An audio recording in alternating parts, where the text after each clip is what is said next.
खूब ज महत्वपूर्ण आ वखते बजेटमां केटलीक जे जाहेरातो करवामां आवी छे। आ जाहेरातनी एक छे इन्कम टेक्सनुं माळखुं, कारण के आ वखते नवा टेक्स स्लेबमां आवकवेरानी छूट वधारीने 7 लाख करवामां आवी छे अने नाणामंत्री निर्मला सीतारमणे 8 वर्ष बाद आ खूब मोटी जाहेरात करी छे।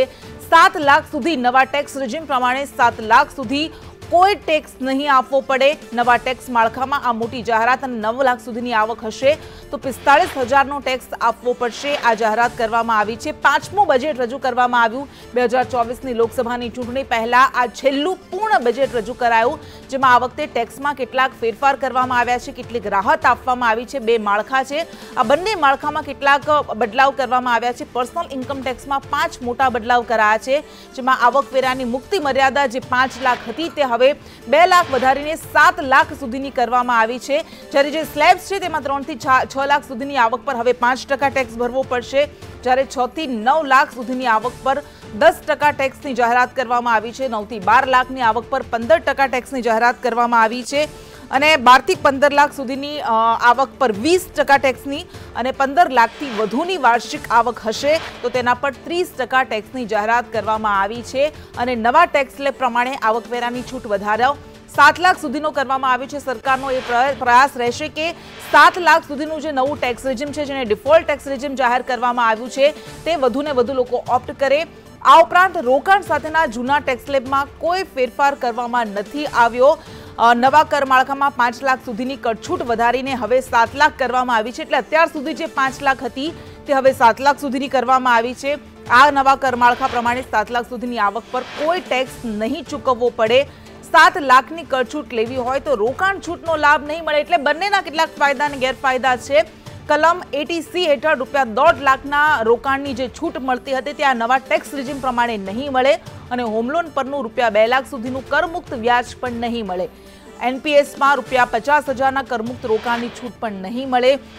એટલે જૂના માળખામાં જે કેટલાક લાભ મળતા હતા, જો નવું ટેક્સ રેजिम અપનાવવામાં આવે છે તો તે નહીં મળે, પરંતુ સરકારનો એ પ્રયાસ છે, ડિફોલ્ટ રેजिम કરવામાં આવ્યું છે અને એ પ્રયાસ છે કે વધુને વધુ લોકો આ વ્યવસ્થાને ઓપ્ટ કરે। રોકાણ સાથેના જૂના ટેક્સ સ્લેબમાં કોઈ ફેરફાર કરવામાં નહીં આવે, પરંતુ ઘણા લાંબા સમયથી જેની રાહ જોવાઈ રહી હતી 8 વર્ષ બાદ આખરે આ ફેરફાર કરવામાં આવ્યો છે અને જૂનું ટેક્સ સ્લેબ છે 2.5 લાખ સુધીનું જે 0% ટેક્સ ભરવો પડતો હતો તે હવે મર્યાદા 3 લાખ સુધીની વધારવામાં આવી છે।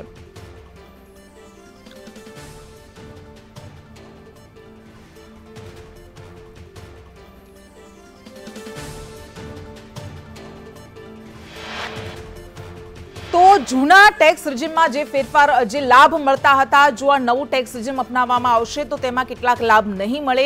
रोकाणना जो लाभ लेवा होय तो जूना दर प्रमाणे ज टेक्स भरवो पड़शे। एटले बे व्यवस्था छे। आ बे व्यवस्थामांथी तमारे कई व्यवस्था अपनावी छे तमारा पर निर्भर छे। 7 लाख सुधीनी आवक पर जे पहला 33,000 टेक्स हतो ते 0% हशे। 8,46,000 हतो जे हवे 35,000 रहेशे। एटले आ मोटो फेरफार मोटो लाभ करवामां आव्यो छे। आ उपरांत 10 लाखनी आवक पर 70,000 टेक्स हतो ते हवे 60,000 करवामां आव्यो छे।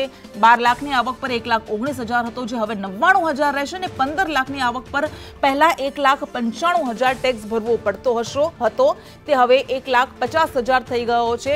एटले आ सीधो 35,000 नो फायदो थशे।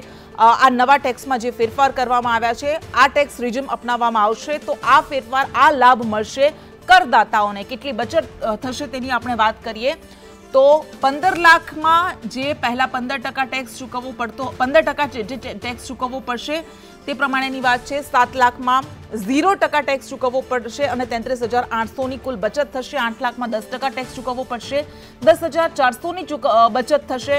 9 લાખમાં 10% ટેક્સ પ્રમાણે 15,600ની બચત થશે। 15 લાખમાં 15% ટેક્સ ચૂકવવો પડશે 15 લાખ સુધીની આવક પર અને તેમાં કુલ 39,000ની બચત થશે। 25 લાખમાં 30% ટેક્સ ચૂકવવો પડશે, 39,000નો ફાયદો થશે અને 1 કરોડમાં 30% ટેક્સ ચૂકવવો પડશે અને તેમાં ₹42,900 સુધીનો લાભ થશે। ₹42,900 સુધીની કરદાતાઓને બચત થશે। તો આ તમામ ગ્રાફિક્સ જે અમે આપને બતાવી રહ્યા છીએ ખૂબ જ સરળ શબ્દોમાં તમે સમજી શકો કે કયો ટેક્સ રેजिम તમે અપનાવશો તો તમને કેટલો ફાયદો થશે। બે વ્યવસ્થા છે, એમાં 7 લાખ સુધી હવે 5 લાખ સુધીની મર્યાદા હતી તે 7 લાખ સુધી કરવામાં આવી છે, એટલે 7 લાખ સુધીમાં તમારે 1 પણ રૂપિયો ટેક્સ નહીં ચૂકવવો પડે।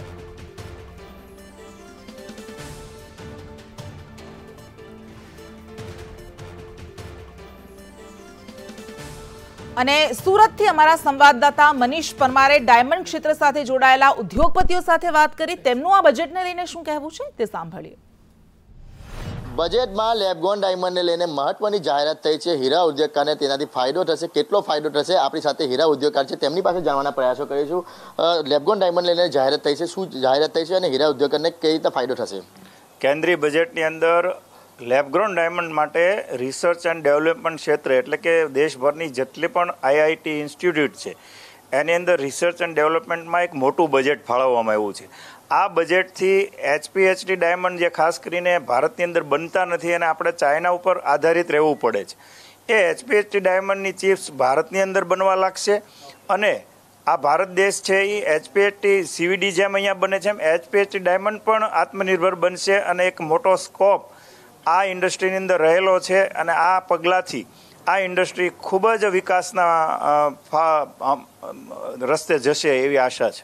જે પ્રધાનમંત્રીનું સપનું છે આત્મનિર્ભર ભારત, તો ડાયમંડ ઇન્ડસ્ટ્રીમાં ખાસ લેબગ્રોન ડાયમંડ જે આત્મનિર્ભર મતલબમાં જાતે મશીનમાં આપણે લેબમાં ગ્રો થઈ છે એની ઉપર વધારે ફોકસ કરવામાં આવ્યું છે। તો લેબગ્રોન ડાયમંડમાં જે સીડ્સ આવે છે એની કસ્ટમ ડ્યુટીમાં જે ઘટાડો કરવામાં આવ્યો છે અને આપણી જે ડાયરેક્ટ ચાઇના સાથે કમ્પેરિઝન ચાલી રહી છે અત્યારે લેબગ્રોન ડાયમંડમાં, તેની હરીફાઈના ભાગરૂપે જે લેબગ્રોન ડાયમંડમાં જે આઈઆઈટીમાં જે આરએનડી કરવામાં આવશે એમાં જે પ્રોત્સાહન આપવામાં આવ્યું છે, જેના થકી આવનારા દિવસોમાં આપણે ડાયરેક્ટલી ચાઇના સાથે લેબગ્રોનમાં કમ્પેર કરીને આપણે સારું એવું હુંડિયામણ આ લેબગ્રોન ડાયમંડ ઇન્ડસ્ટ્રીમાંથી જનરેટ કરી શકીશું અને લેબગ્રોન ડાયમંડ ઇન્ડસ્ટ્રી માટે ખૂબ જ સારા એવા સમાચાર આ બજેટથી જાણવા મળી રહ્યા છે। કેમેરા પર્સન ભૂષણ ચૌધરી સાથે મનીષ પરમાર, સંદેશ ન્યૂઝ, સુરત।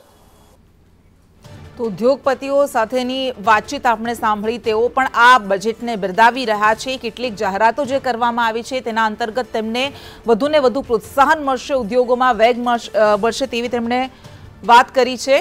અને નવા ટેક્સ સ્લેબની આપણે વાત કરી, બે વ્યવસ્થા અંતર્ગત કોને શું લાભ મળશે અને કેટલી બચત થશે તે અમે આપને ગ્રાફિક્સના માધ્યમથી બતાવી રહ્યા છે કે જેમાં 7 લાખ સુધી પહેલા 33,000 ટેક્સ ચૂકવવો પડતો હતો તે હવે શૂન્ય થઈ ગયો છે, એટલે 5 લાખથી આ ટેક્સની છૂટ 7 લાખ સુધીની કરી દેવામાં આવી છે। 10 લાખમાં પહેલા 70,000 ચૂકવવો પડતો હતો, તેમાં હવે 10,000ની બચત થશે, 60,000 ચૂકવવો પડશે। 12 લાખ સુધીની આવક પર 1,19,000 પહેલા ટેક્સ ચૂકવવો પડતો હતો તે હવે 99,000 ચૂકવવો પડશે, એટલે સીધી 20,000ની તેમાં બચત થશે।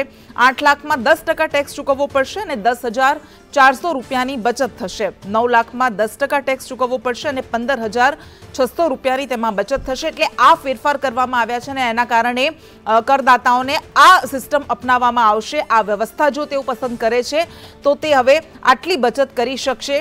1 કરોડ સુધીની આવક પર 30% ટેક્સ ચૂકવવો પડશે અને તેમને વાર્ષિક 42,900 રૂપિયાનો ફાયદો થશે, 42,900 રૂપિયાની બચત થશે।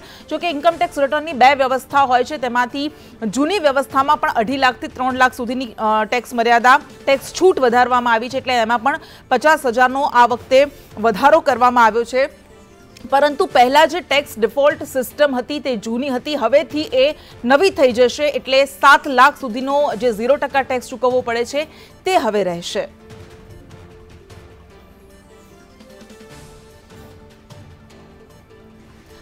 અને અમારા સહયોગી અજય યાદવે કિરીટ સોલંકી સાથે ખાસ વાતચીત કરી, તે સાંભળીએ।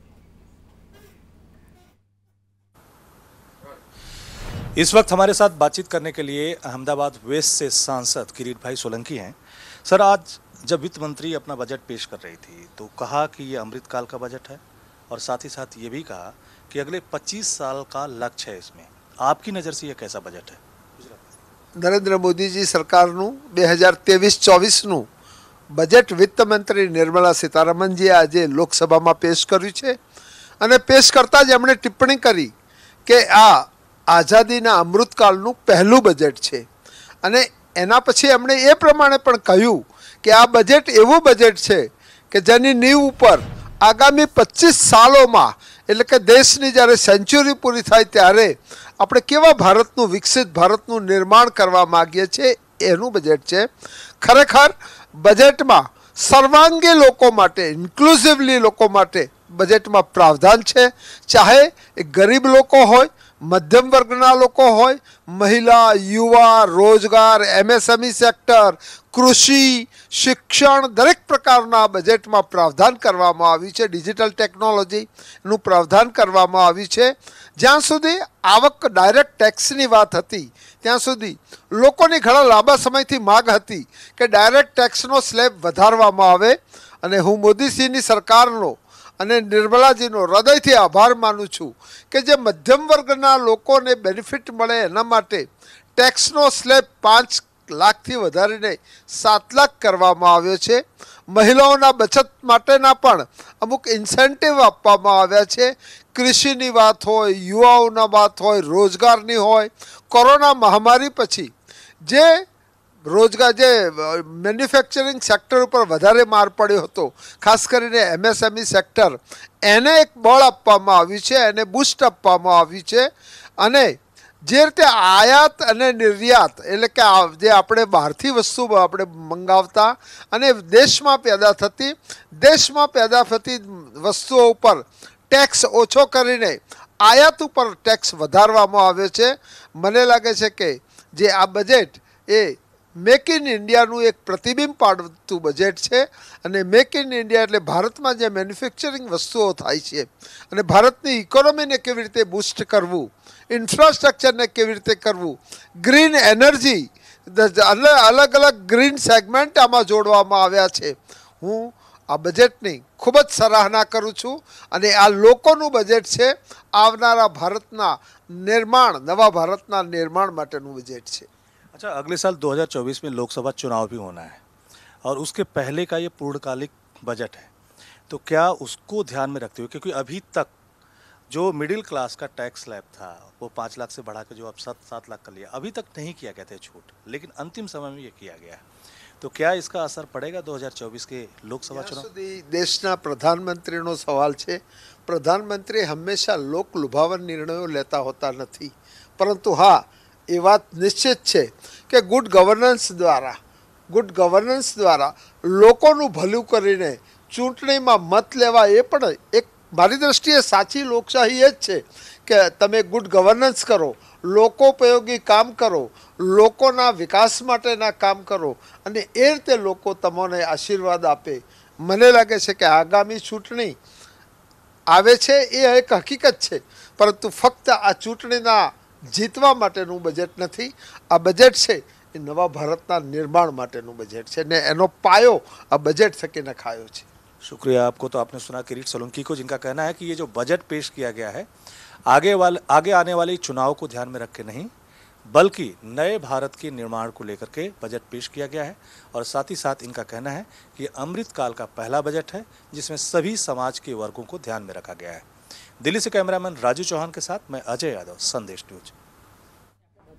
તો આ હતા અમદાવાદથી પૂર્વથી સાંસદ કિરીટ સોલંકી, જેમણે કહ્યું કે આ બજેટ ભારતને કઈ રીતે વિશ્વના ક્ષેત્રમાં વધુને વધુ મજબૂત કરવું તેને લઈને કરવામાં આવ્યું છે. અમૃતકાળનું આ પહેલું બજેટ છે. જો કે ગત વખતે નાણામંત્રી દ્વારા બજેટ રજૂ કરવામાં આવ્યું હતું ત્યારે તેમણે કહ્યું હતું કે અમૃતકાળની હવે શરૂઆત થાય છે અને આ વખતે 2024ની લોકસભાની ચૂંટણી પહેલા છેલ્લું પૂર્ણ બજેટ છે, એટલે કેટલી રાહત પણ છે.